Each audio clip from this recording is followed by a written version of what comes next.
কি বলছো তুমি বাবা? আরে এই লোকটা পারে না, জীবনে এমন কিছু নেই, তার কথার উপর ভিত্তি করে তুমি মামনিকে নিয়ে সিদ্ধান্ত নিচ্ছ? কি হয়েছে আগে বলো আমায়, আমি জানতে চাই। শোন পুপুল, আমি তোকে বলছি, এই চিঠিটা লিখেছে বৌদির পুরনো গ্রাম চাঁদডোবা থেকে বিশু বলে এক লোক। তিনি এই চিঠিতে লিখেছেন যে তিনি নাকি অনেক বছর আগে গ্রামের কোনো মন্দিরে ঠাকুরকে সাক্ষী রেখে বড় বৌদিকে বিয়ে করেছিলেন, এবং তারপর নাকি তারা এক রাত্রির একসাথে ছিলেনও।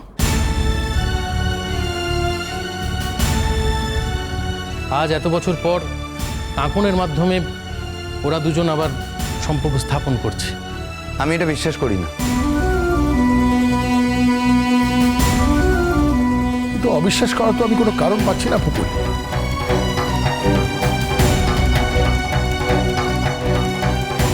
আমি শুধু একটা ক্লু চাইছি, একটা ক্লু, যাতে প্রমাণ হয়ে যায় চিঠি মিথ্যে। কিন্তু আমার মা লক্ষ্মী তো বলল যে চিঠিতে হাতের লেখা ওই বিশুর। আপনি বলেছেন? এই হাতের লেখাটা বিশু জ্যাঠার, সেই জন্যই বলেছি।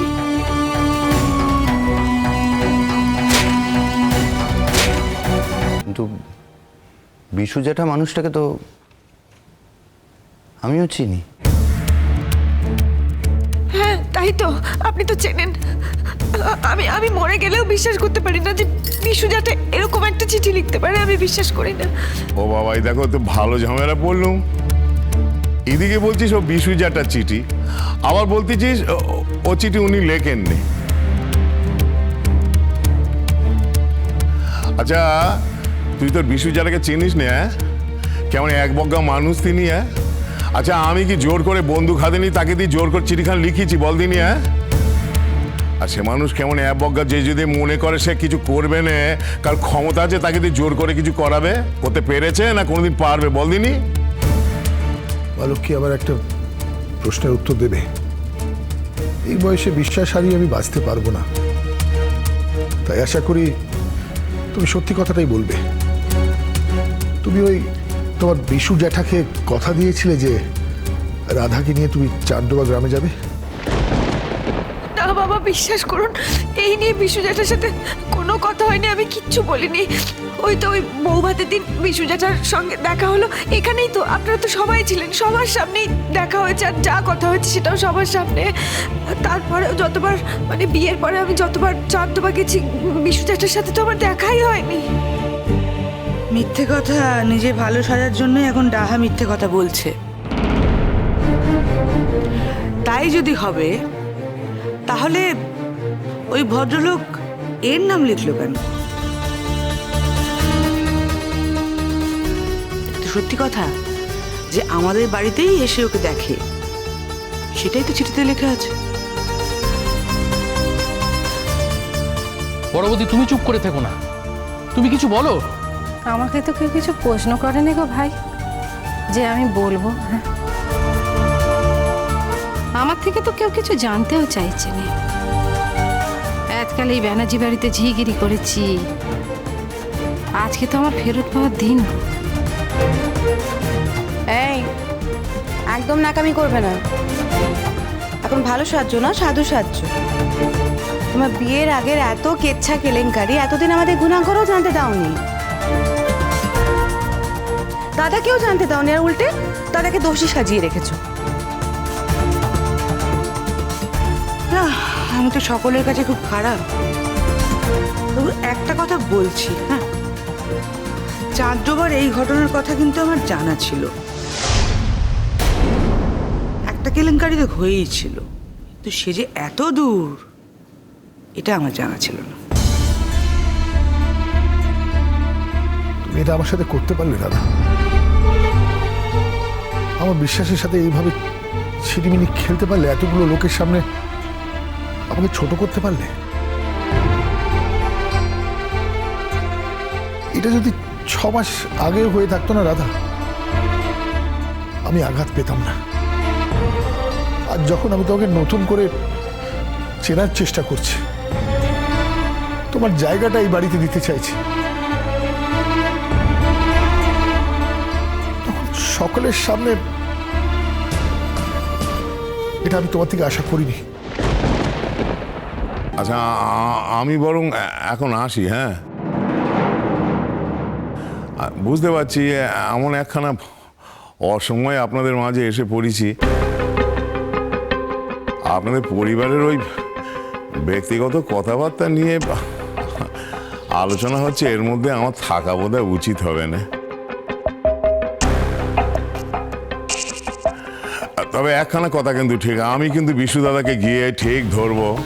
আমি তো তাকে বলবো, একচোট নেবো তার উপর। বলো, তুমি যে এমন ধারা এখানে চিঠি পাঠালে, কই আমাকে তুমি ঘুণাক্ষরও তো বলো নি এ কথা। তাহলে এই চিঠি নিয়ে তো আমি কিছুতেই যেতুম নি, হ্যাঁ? আমি তখন উপলক্ষ হয়ে গেলাম না, বলো দিনি? হ্যাঁ শুনুন, আপনাকে একটা কথা বলি। আজ যা ঘটে গেল এখানে, কোনোদিন যদি এটা কোনোভাবে প্রমাণিত হয় যে আপনি এই পুরো ব্যাপারটার সাথে জড়িয়ে, শুনুন আমার কথা শুনুন, সেদিন কিন্তু আমি ভুলে যাব যে আপনি ছুটির বাবা বা কঙ্কাবতীর কাকা। মাথায় রাখবেন। ছি বাবা, দেখো আমি যদি অন্যায্য কিছু করেই থাকি, তা কোনোভাবে যদি এর মধ্যে আমি জড়িয়ে থাকি, আমার ছাড়বে কেন? আমাকে যা শাস্তি হয় তাই আমায় দিও, আমি মাথা পেতে নেবো সে শাস্তি। তার মানে চ্যালেঞ্জটা নিচ্ছেন, তাই তো? এই দেখো, আচ্ছা অজীবন, এর মধ্যে চ্যালেঞ্জের কি আছে বলো দিনি? হ্যাঁ, আর এ তো একেবারে স্পষ্ট, এই তো সূর্যের আলোর মতো দেখা যাচ্ছে। হ্যাঁ, আচ্ছা দেখো, আমি কলকাতায় আসছি শুনে আমাকে একজন একটা চিঠি দিয়েছে। হ্যাঁ, তা তার মধ্যে সে ভালো মন্দ কি লিখেছে সে আমি জানবো কি করে বলো দিনি? হ্যাঁ, আমার সাদা মনে কালা নিয়ে আমি চিঠি কালা নিয়ে এলুম, নিয়ে এসে তোমাদের হাতে দিলুম। হ্যাঁ দেখো, এর মধ্যে আমি কোথায় জড়ালুম বলে দিইনি? হ্যাঁ, আচ্ছা যদি বাদ দাও, যদি আমি কোনোভাবে জড়িয়েই থাকি, তাহলে আমার যা শাস্তি হয় তাই আমার দেহ। আমি যদি মা জননীকে কোনোভাবে অসম্মান করে থাকি, আমি বলতেছি কেউ আপনারা ছাড়বেন না আমাকে, মোটে ছাড়বেন না। আমি বলে দিলাম, মোটে ছাড়বেন না আমাকে। কিন্তু আমার একটা কথা বলার আছে না, মানে যে অপরাধে এ শাস্তি পাচ্ছে, সে অপরাধে এই মেয়েটা শাস্তি পাবে না কেন? না মানে বিশুদা উনি এতগুলো কথা বলেছেন, সে সব কথা যদি সত্যি আমরা ধরে নিই, তাহলে কাকনের ব্যাপারে নিশ্চয়ই মিথ্যে কিছু বলেনি। পিসিমণি, আমাকে তোমরা যা ছুঁয়ে যেটা ছুঁয়ে বলতে বলবে আমি তাই ছুঁয়ে বলবো। বিশু জ্যাঠার সাথে আমার মামনিকে দিয়ে কোনোদিন কোনো কথা হয়নি।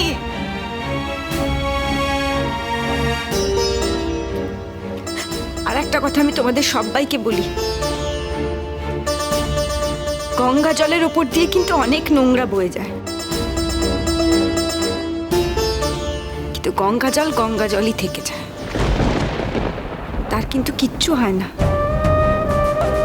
সুতরাং আজকে যেসব কথাগুলো মামনির সম্পর্কে হচ্ছে, সেগুলো একটাও সত্যি কথা নয়, অন্তত আমি বিশ্বাস করি না এর একটা কথাও। যারা এইসব কথাগুলো বলছে তারাই কিন্তু ছোট হচ্ছে, এতে মামনির কিচ্ছু হবে না, কিচ্ছু না।